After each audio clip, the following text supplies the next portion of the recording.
Hello everyone, welcome back to our channel. We are both here today to talk about books we forgot we read.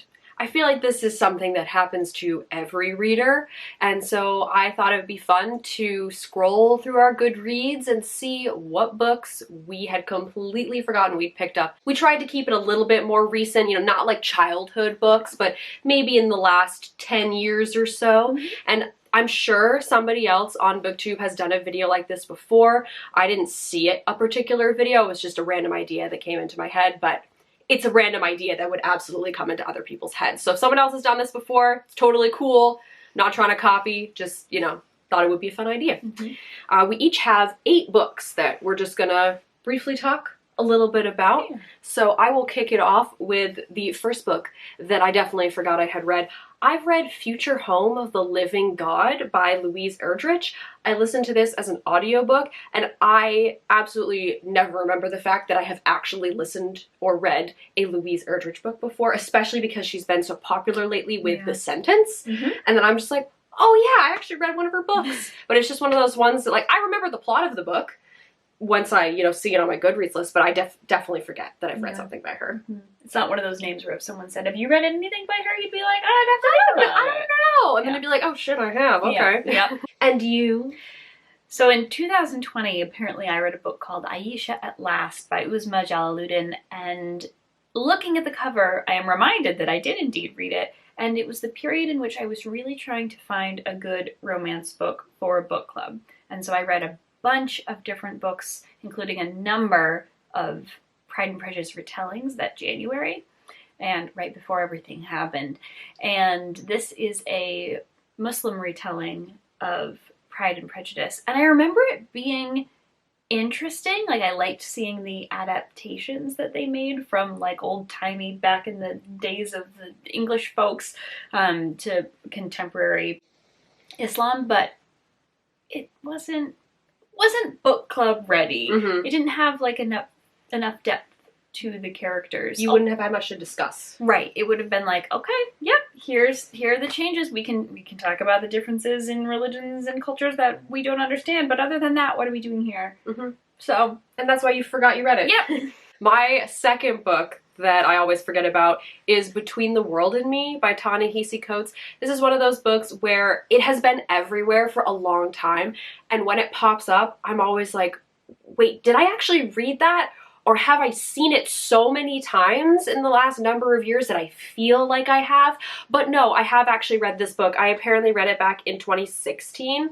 Yeah, it's not a very long book or anything, and I don't really remember what was in there, but I remember the general gist just because people are always talking about it. But yeah, one of those ones where it gets mentioned, I'm like, can I say that I've read that? Or did I not? Because I don't want to claim to have read it, especially when you can barely remember reading it in the first place, right? That happens to me when I go to bookstores and I see them on the table, and sometimes I'm like, oh yeah, I know that book. It's like, because I know the cover. Yeah, because you've seen it so many times, and you're like, but I haven't actually read it, right? Exactly. In this case, I have read it. I just never remember that I have.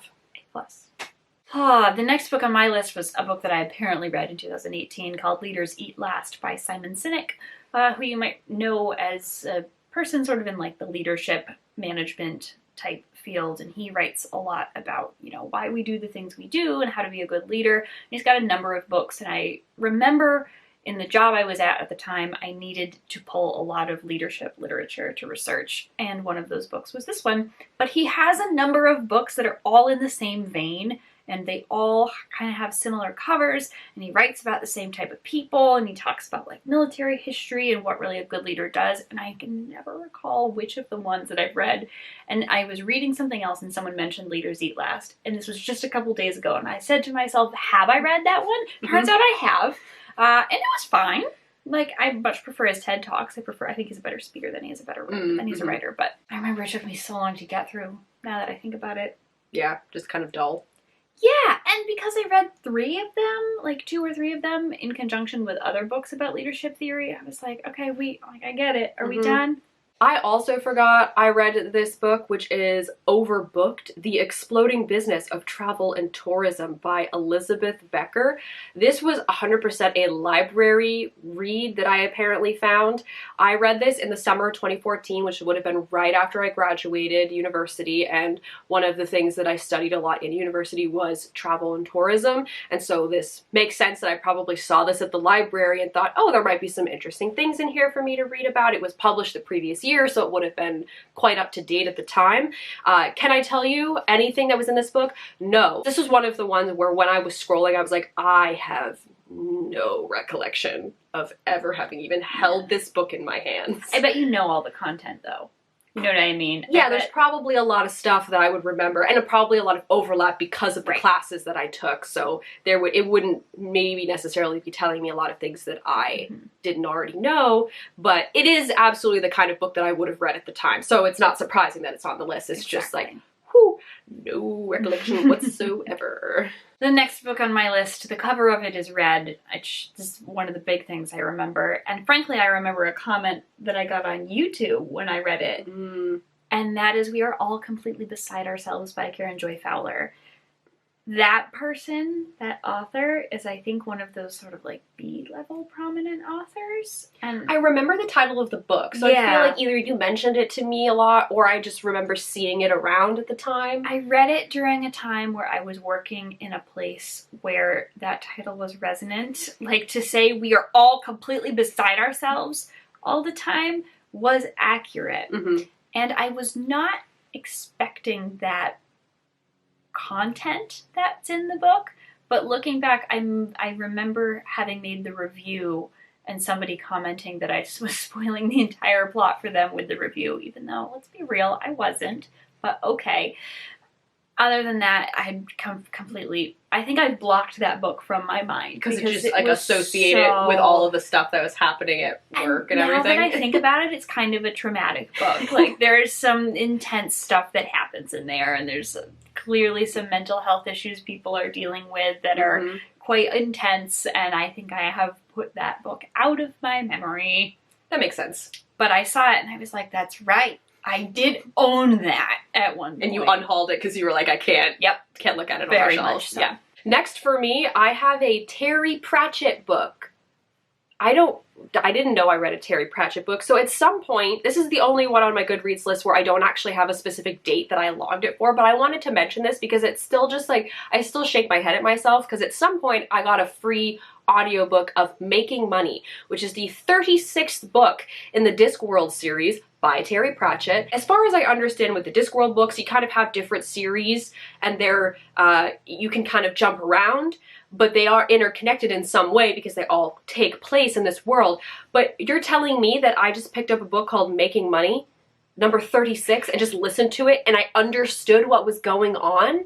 Like, I would have listened to this before 2011 because that's when I joined Goodreads, but still, I'm just astounded at myself that I would even just listen to that audiobook. Like, did I know what was happening? It's weird to me that you do that without context, especially with a book so far into the series. Exactly. It was a freebie, and that was like, I was probably in high school, and that was a time in my life where it was like, whatever I could get for free, I would just listen to it, right? Because you had more free time, we weren't running a YouTube channel, so you're just like, I'm just gonna read whatever plops in front of me, and this just got plopped in front of me, and I was like, okay, and no, I don't remember anything about it either, but it just blows my mind that I did that at some point. I would never ever do that now. No. I remember at some point, I read Sarah's Key, and I can distinctly remember reading it in 2013 when I was in London. And I read it because you because I read it and you loved it. Yeah. I don't remember if I had my own copy or if I had borrowed your copy. It seems weird to me that I would borrow your copy and take it all the way to a foreign country. Yeah. But I must have found a copy or gotten it from the library there or something. So I know that I read that by Tatiana Durasnay. And then I guess I also read A Secret Kept. This is Rebecca's copy because I have no recollection of what this book is about. I'm going to assume, having not looked at the back cover right now, that this is set in France. And I assume that it is a similar-ish mystery. But I guess I read this book. I might have said something about it, but I could not tell you what this book is about. What's this book about? I don't remember either. Okay. I mean, it's going to be some sort of historical fiction with a little bit of mystery, right? I think I might have even done a review of this back in the day. If that's the case, I didn't watch it. If that's the case. I might have. I definitely talked about some Tatiana de Rosnay on this channel at some point way back in the day. But yeah, I know I've read this book, but I just can't remember anything about the plot. Obviously, I can't either. I then have In Falling Snow by Mary Rose McCall. I think that's how you pronounce it. We were talking about it earlier, trying to decide. This is a book that was sent to me for review, but it was in 2013 because I was studying abroad in Innsbruck at the time, and I had to actually write out like a full text review and put it on the book depository.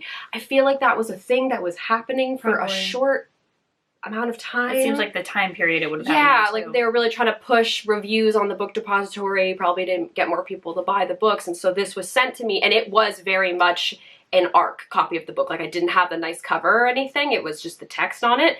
And so yeah, I had to read it and then write this review. So if you go on Goodreads, I've copied it in there, and it's multiple paragraphs describing the story and what happened, but like I have no recollection of what happened in this story, and I think it also, when I see it on my Goodreads, I forget because I didn't read the copy with the pretty cover, so my brain doesn't even have that tie-in. So when I was scrolling through, I was like, what is this again?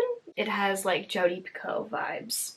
It's like the font that they chose too. Yeah. Yeah. This is the cover and font design that appeals to is targeted for women between the ages of 45 and 58. Yeah, That's I would agree. That's who they're going for with this. Mm-hmm. Was there snow in the book? Probably. Okay. Because there's probably some winter scenes, That's all we and need to I know. did generally like the book, but I know in just quickly skimming my review that there was certain parts, I liked the parts that were actually set during the war, because there was a little more high drama, a little more tension, versus like the more present day timeline, which historical fiction books all seem to have these days, where you've got the dual timeline thing going on. Yep. I did what I was supposed to, I guess, by putting this review up, but yeah, no real memories about the book. In 2014, the time of Penguin Teen letting you pick out books. I read all kinds of books from them. Grasshopper Jungle, Landry Park. April Lynn Pike wrote a book called Earthbound, and then a sequel, which might be called Earthquake. It could have it's another Earth-related name. I forgot about these books. I did not find them to be good. I think I might have given them 1 or 2 stars. People are underground. I know there are people.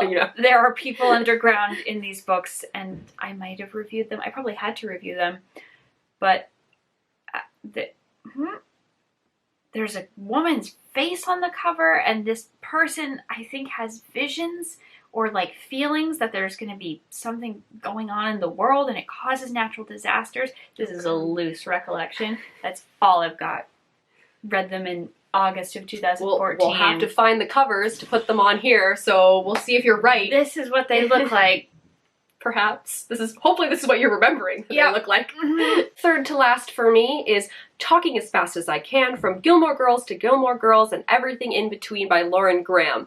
This is a book that I listened to on audio, which I think contributes to the fact why I forget that I've read it, because it was like a book that had semi-recently come out. No, that's not even really true. I read it in 2019, and apparently it came out in 2016. But so I read it 3 years later than after it came out, but I feel like everybody was still talking about it at the time, and I was finally like, well, I've watched Gilmore Girls, I've watched the reunion and everything. She was still making Parenthood, right? Probably at the time. I'm not entirely sure when that ended, but yeah, so I was like, I'll listen to that. She seems like a fun person, and yeah, I'm sure I enjoyed it to some extent. I gave it 3 stars, so I must have had an okay time with it, but I don't really remember anything that she talked about in the book. You know, it's one of those ones where I'm like, oh yeah, I did listen to that. I have no idea what she talked about. So it wasn't particularly memorable in that way, which makes sense. That's why it's on this list. But still, I must have had a decently pleasant time with it. It's hard to remember those type of books, right? Unless there's a fact or a story that gets told about a point in the television show that you really remember. Yeah, something that really sticks with you. But yeah, there's no little tidbit about making Gilmore Girls, even from her book, that sticks with me.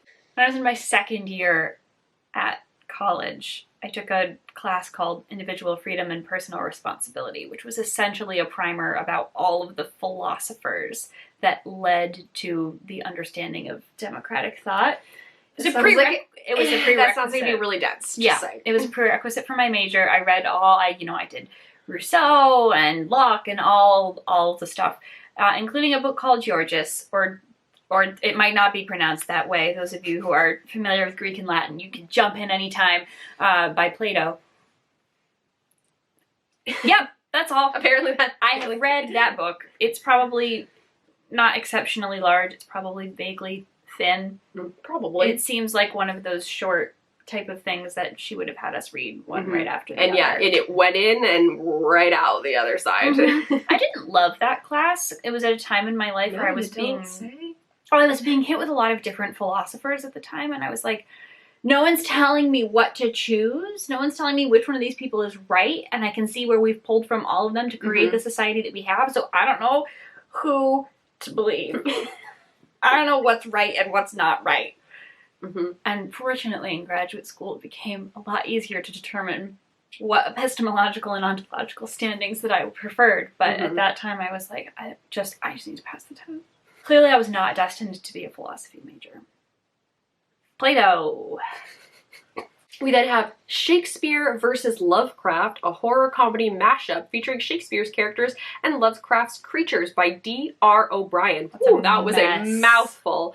I think this is one that was sent to us by the author. This is another one that like I mentioned before, with Overbooked, where I have zero memory that I've read this book. I was scrolling through my list and I was like, what's that? And I had to click on it and like look into it a bit more. So yeah, I read it back at the end of 2012. So it was probably, it was the beginning of our booktube career. We were about to go abroad too at that point. Indie authors were contacting us and sending us things. And so I believe that that's what this is from. I gave it 3 stars at the time. I didn't write anything about it because I rarely did back in the day. I mean, I think the title really explains what it is, but I have like the cover, I was like, after I clicked in on it, I was like, okay, this is vaguely familiar to me, but yeah, no memory of receiving the book, reading it, what was in it. It's just, one of those ones. I mean, it was very short. It was like 86 pages. It was, just like a really tall book, like very much a self-published sort of style. But yeah, apparently I read that. I don't know if you did. Because a lot of times we would both get sent stuff, but I don't know if you read this one or not. I have no recollection of this book. I probably was still at a point in my life where I looked at it and I was like, okay, I know Shakespeare, but I don't know Lovecraft, which I do now. So this is a book for like a very specific audience, and I think because it was 86 pages and I was like, oh, okay, I know Shakespeare, I know Lovecraft a little bit, like, I'll give it a shot. In 2011, apparently I read a book called The Reader by Bernard Schlink, which I hear talked about all the time. As, if you read this, you will love this foundational text, The Reader. Yeah. I think I borrowed it from you. You really think one of your parents. Yeah, because my parents, I think it's on their shelf downstairs. Because it's one of those books where it's like everybody had it at some point. You always see it at library book sales in the stacks because it was one of the, it's like the Da Vinci Code where just everybody had it at some point. I feel like there's a gravitas to it because it's so often referenced. I have no recollection of what it's about. In my head, I can see the book, and I have some inkling of Kate Winslet. That's the movie, yeah. Because I think it was made into a film. Other than that, I have nothing. That's probably why you read it, because it was, I think that might have been maybe around the time the film came out, or was getting made, and so everybody was talking about it again, and you're like, I'll pick that up. Gotcha. Yeah, it was that's also my guess. During I don't know. the time where we would basically take like 12 to 15 books from each other's houses and swap them for the summer. It's in like the mix of, the Bubbles Yablonsky and the Grecian Holiday. Yeah, it's just like, here you go, you want to read this? Go ahead, take it. Yeah. I'm curious to see if any of you remember this. I do. Probably because I talked to you about it. The $1,000 Tan Line, which was the first book in the Veronica Mars book series. There was 2 books that got published. I listened to both of them on audiobook and I enjoyed them a lot, but I just forget that at one point in time there were Veronica Mars books being published. I gave this one 5 stars. I clearly had a really good time with it. The second one I think I only gave 3 or 4, but like I want more Veronica Mars books. Like I would read more of those. So if you have read these books, let me know, because I remember having a really good time with them. It's just, I just forget that they even exist. At some point when we were in school, it was the 10th grade, I believe, we were given an allotment of money and brought to a bookstore right before summer break. And we got to pick out 2 books, both of which we had to read over the summer break. And 2 years ahead of me was my cousin. 1 year ahead of me? I don't know how old she is. She was 1 year ahead. Either way, she was ahead of me, and she bought the book Blue is for Nightmares by Lori Faro Stolars. I'm sorry, Lori, I probably got your name wrong. This was a very, like, witchy, depressive, scary, traumatizing book series that there were candles on the front. And I remember the cover. I blocked these out because first of all, there was there's a murderer and a stalker. It was too much for And you. she's having nightmares, and I read all of them. It was a time in my life where I was like, I want to commit to the series. And the girl was in middle school. I had just gotten to high school.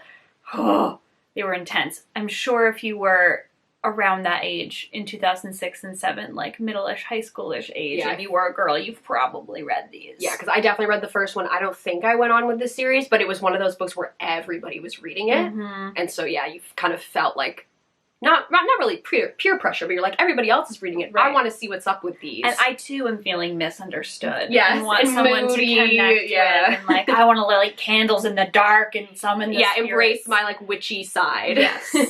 I think I've actually tried to block those out because they were so freaky. Mm-hmm. That and that pink book with the pentagram on the cover. Oh, The Merciless. Yes, that's the one. Same vein, same situation going on there. So those are a selection of books that we forgot we read. Let us know if you've read any of the ones we've mentioned, or you can also let us know what books that you sometimes forget that you've read. We'd be very curious to know. As always, all of our links are in the down bar. You can go check those out if you feel so inclined. Thank you all very much for watching. And now this video, we bring it to a close. With your little sheep. I need to be on beauty. On brand. That's still attached to our head. Okay. I know. I noticed it earlier. I almost pulled it off of you. And it's it's still like, attached. nope, that It's looks still like it's still attached. there. Yeah.